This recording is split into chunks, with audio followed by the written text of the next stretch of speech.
Alors c'est parti pour la résolution, j'espère que vous avez au moins essayé, le tout c'est d'avoir pensé à quelques résolutions, c'est pas grave si c'était pas exactement les mêmes dimensions, etc. Juste voilà, d'avoir pensé à quelque chose.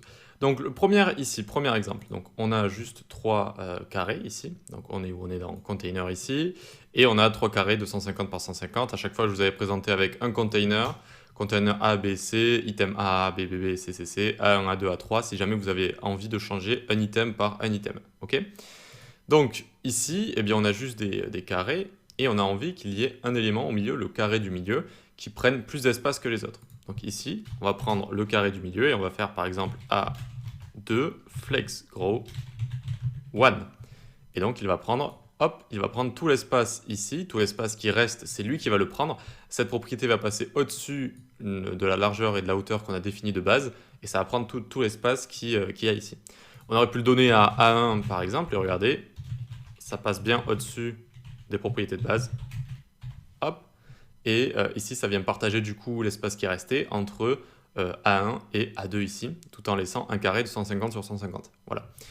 Très bien pour le premier exemple. Ensuite, qu'est-ce qu'on a en dessous? On a deux rectangles ici qui prennent pas tout à fait la moitié. Et ça, c'est important, sinon ils seraient passés en dessous.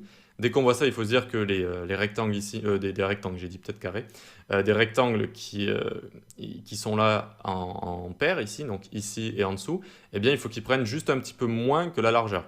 Et en plus, il faut compter les petites marges également qu'il y a partout. Donc il faut qu'ils prennent moins de la moitié pour éviter qu'ils passent en dessous avec FlexWrap.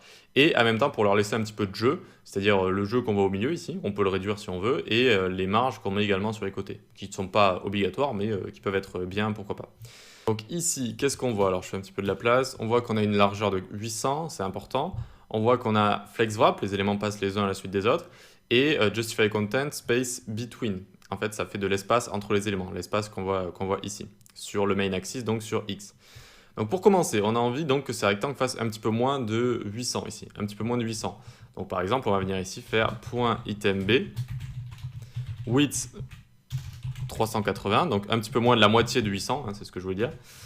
Une hauteur, on va leur donner 150 pixels, vu qu'on voit qu'il va y avoir 3 rectangles ici, d'accord? Donc 1, 2, 3 rangées de rectangles, et la hauteur totale est 500, et donc 150 pixels x 3, ça fera 450. Donc ça nous laissera un jeu pareil pour centrer les éléments sur Y et un petit peu de marge également. Voilà. Ensuite, background crimson et un peu de marge 5 pixels. Ok, voyons voir déjà ce que ça nous donne. Hop, on est ici et vu qu'on a flex wrap, les éléments se wrap les uns à la suite des autres. Ok, c'est normal. On a de l'espace au milieu avec justify content space between, d'accord? Et ils sont centrés sur Y avec align item center ici. Regardez, hop, si j'enlève, tac, ça centre sur vraiment le peu de hauteur qui reste entre les 150 x 3 et les marges qu'il y a juste ici. Vous voyez? Donc très bien, maintenant comment on aimerait que ici il y ait un rectangle qui prenne toute la largeur ici?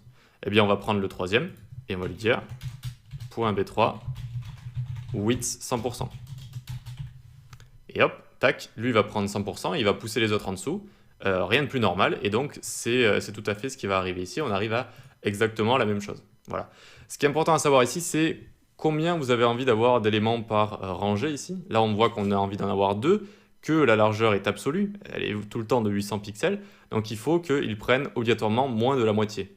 Donc par exemple 380, mais on aurait pu mettre 350 si on voulait plus de largeur entre les éléments. Regardez, hop, ça vient, si je mets 300, etc., etc. Alors hop, juste ici. Et on aurait pu aller au-dessus de 380. Là je vais à 380, ça retourne à notre exemple de base, mais 385 par exemple, tac, hop, et ça fait moins en moins d'espace ici. Voilà, et donc si on monte au-dessus, on peut aller jusqu'à 390, mais après il faut prendre les marges qu'il y a en compte et qu'on a mis ici. On pourrait mettre 0 de marge par exemple, donc hop, plus de marge notamment sur les côtés. On pourrait monter jusqu'à 400 du coup, qui est la moitié de 800. Hop, et du coup ça ferait des sortes de rangées discontinues ici, de rangées en continu qui ne s'arrêteraient plus, vu qu'il n'y a plus de marge entre en fait. Et donc elles font vraiment, là il y a vraiment deux rectangles, mais ils font 400 et 400, ils sont collés. Du coup on dirait qu'il y a une ligne entière. Voilà. Donc on va revenir à 380 et 5 pixels de marge, et on peut passer au suivant. Le suivant, il est là, tac, donc c'est une sorte de menu avec des rectangles les uns sur les autres. Je vois qu'ils sont centrés sur X et sur Y. Comment on va faire ça? On vient juste en dessous, tac. Hop. Si vous voyez à chaque fois flex shrink 0 ici, c'est parce que pour le body de base, j'ai aussi utilisé display flex, c'est-à-dire que tous les rectangles que j'ai là en bleu, eh bien ce sont des flex items aussi. Donc pour éviter qu'ils rétrécissent s'ils n'ont plus de place, j'ai mis flex shrink 0 à chacun de ces containers. Voilà, tac, tac, on retourne donc ici, très bien. Il va falloir commencer par créer nos items, donc on vient ici faire .item c. Je leur avais donné une width de 50%, une hauteur de 60 pour que ça fasse en fait des sortes de petits rectangles, hein. Ça vous pouvez mettre un petit peu la largeur et la hauteur que vous voulez tant que ça ressemblait à des rectangles, et ensuite margin 5 pixels. Et voyons voir déjà ce que ça va nous donner. Ça nous donne ceci, ça fait pas forcément 50 pixels ici, nos items ils font pas tous 50% ici. Ils se partagent l'espace en fait, ils se partagent l'espace vu qu'ils n'ont pas l'espace disponible sur toute la largeur, et donc ils ont flex shrink 1 de base, et donc ils vont se réduire. Ils vont se réduire au lieu de faire 50% ici, au lieu de faire 50%. Donc comment on fait pour les mettre en colonne? Eh bien on vient ici, faire flex direction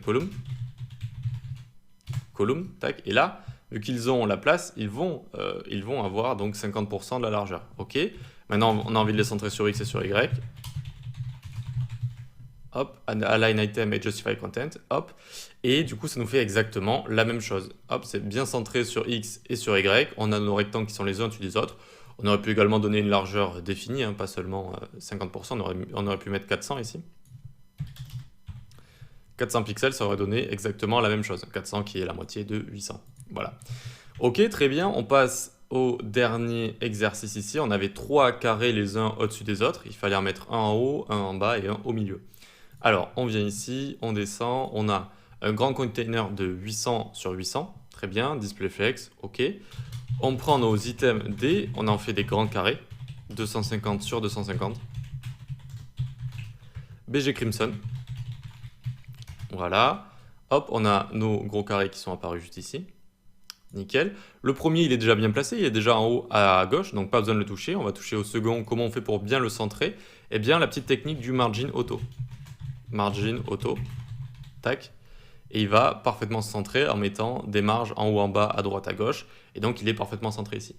Et enfin, le dernier, comment on fait? Eh bien, ici, on va lui mettre un point D3 margin left auto. Et align self qui permet de le bouger à lui tout seul. Alors pas align item, align self. Donc il permet juste de toucher à lui-même sur l'axe Y de haut en bas. Et donc on lui met flex end. Flex end c'est à la fin, flex start c'est au début, center c'est au milieu. Et donc on lui met bien flex end et il arrive ici. Voilà, margin left auto et align self, flex end. Donc c'est normal si vous n'êtes pas arrivé, hein, si vous n'êtes pas arrivé à faire tous les exercices. Mais le tout voilà, c'est d'essayer de réfléchir aux propriétés, comment placer des choses en utilisant les propriétés de Flexbox. Et là, voilà, je vais vous montrer d'autres petits exemples avec Flexbox. Donc, ce ne sera pas des exercices, je vais juste vous montrer des dispositions qui sont assez communes, qui sont assez connues. Et on pourra passer à CSS Grid.